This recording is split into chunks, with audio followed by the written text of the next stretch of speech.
Max Keiser was discussing how Bitcoin reminded him of the 1997 Netscape boom when it went public.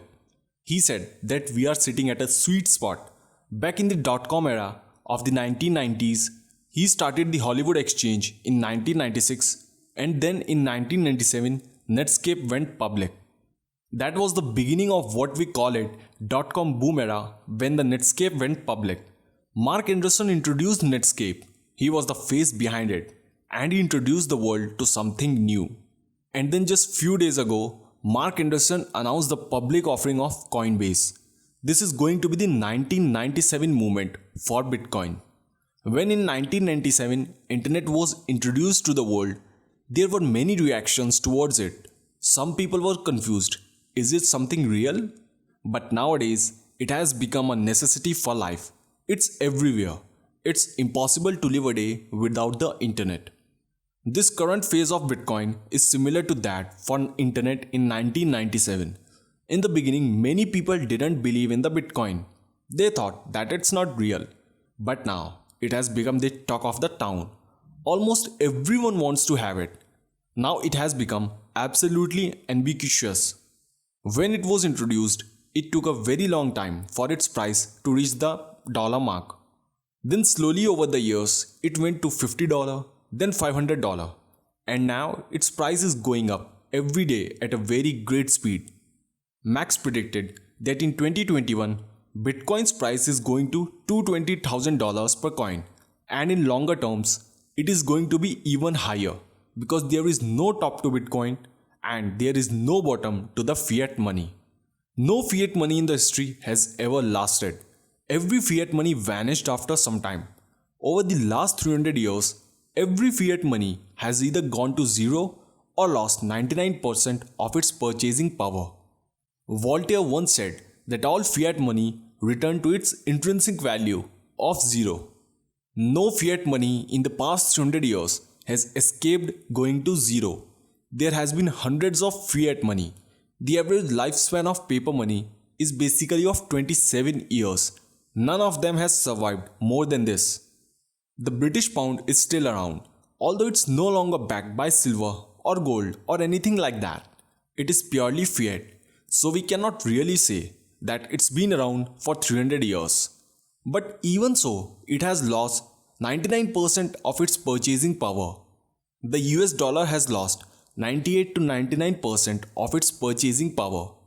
All the other currencies that has been introduced in the past 300 years have disappeared. They have all been erased from the existence and they have all gone to zero. So that's a very strong trend how anyone could look at that history and say that the dollar is going to survive, the dollar is worth something. When it's not backed by something like gold or silver except the Pentagon. As the Paul Krugman at the New York Times says, the US dollar is backed by men with guns. But the Pentagon, those guns, cost a lot of money to keep it gassed up.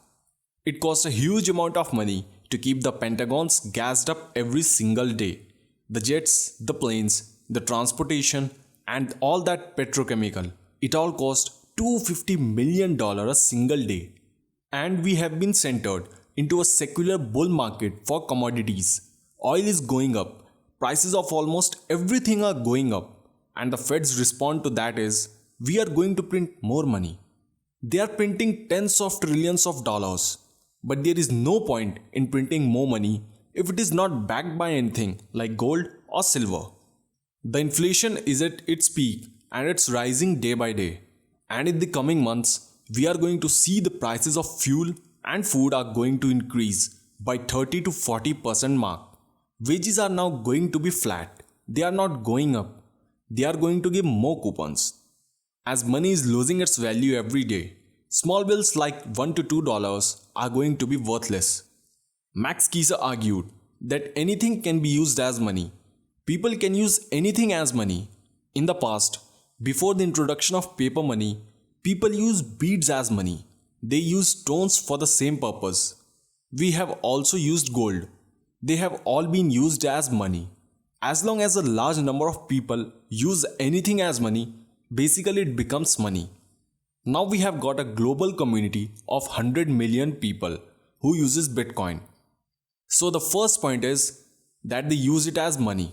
They believe it's money, and it is money because they use it as money. It can sound funny, but it is so. Because money is whatever people think it is. Whatever the community decides it is, that becomes money. We know why gold has become money over time because it has some great properties. It has very low entropy. What I mean is, an ounce of gold today will remain an ounce of gold for hundreds years or even 200 years in the future. It is stable in this sense. It's portable and it's divisible. That's why it became money and pushed out all the other versions of it like beads, stones, and etc. Gold is scarce. It is relatively scarce. Thus, for 5,000 years, people use ultimately gold. Even the central banks today that are using the fiat money do settle in between them for gold. So these are the reasons why gold is money. It's scarce, it's portable, and it's divisible. And in the same sense, Bitcoin is absolutely scarce. While gold is relatively scarce, gold is inflating at a rate of 2 to 3% a year. So it's not as scarce as Bitcoin. Bitcoin is also more portable and more divisible. Gold doesn't have this property. Gold can get confiscated, and it has been confiscated in the past also. So the people who are against Bitcoin are the same people who are completely vested in the system as it is now in the status quo. People who are at IMF, at Davos, or at the World Bank are the people who are wed to paper money, who are wed to the idea that the world should be centralized. It is very similar to the medieval times when Copernicus said that it's not the earth but its sun who is at the center of the universe. That was a direct assault of the Catholic Church and the power structure of those on that day. Bitcoin is similar to that. It is telling the elites that the money you have or you control through the central banks is not be all and end all. We all have something here that pushes you guys out. It's the first change in base layer money in our history of 5,000 years. So they are like the priests of the church. They are not happy about it. They are not happy that they are being shown up to the frauds, that the philosophy is completely dead now. But one by one, they are going to be on the same side of Bitcoin. Americans are becoming pro-Bitcoin these days. The governments have to realize that they need to embrace Bitcoin to stay competitive. So they are not going to ban it. They are going to start mining it. And they are going to start hoarding it. The competitive nature of governments all over the world is going to make them do it. And at the end, every country is going to support Bitcoin. So guys, now I want you to tell me in the comment section below, are your thoughts correlating with Max Keiser or you have some other suggestions? Also, if you like this video, please press that like button and subscribe to our channel. I'll see you in my next video. Till then, have a nice day.